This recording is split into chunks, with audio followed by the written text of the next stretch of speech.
Always start by clicking on the Auto Connect button or by choosing the COM port manually and clicking on the Connection button. This time we will simply click Auto Connect and the application will connect to Actronika's board. All red dots should go green. Unitouch, Arduino, and Haptic module. The module layout should now show in the application. You can click on a feature that you would like to explore. For the given example, we have 6 buttons and a trackpad. Once pressed, it will light up.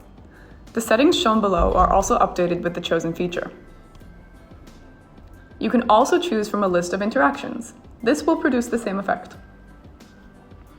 For scroll pad, you can choose a number of trigger points along one direction, either horizontal or perpendicular.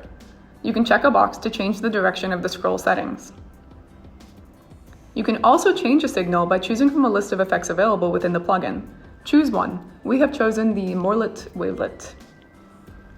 In order to get more control over the effect played, click on the Show Advanced Properties. You can set your parameters. Each change will have an impact on your haptic sensation. You can click now on the Fan button. When pressing on the same button on the physical module, you can explore the difference in haptic feedback instantaneously. When pressed, a red dot will light up on the screen. Force threshold sliders will show you how much you press and allow you to set a press and release that will trigger an effect. Both press and release signals can be set individually the same way as for the trackpad.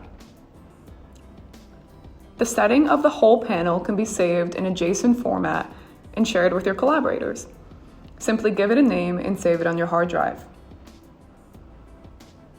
Now the new preset is added to the drop-down menu next to the original preset.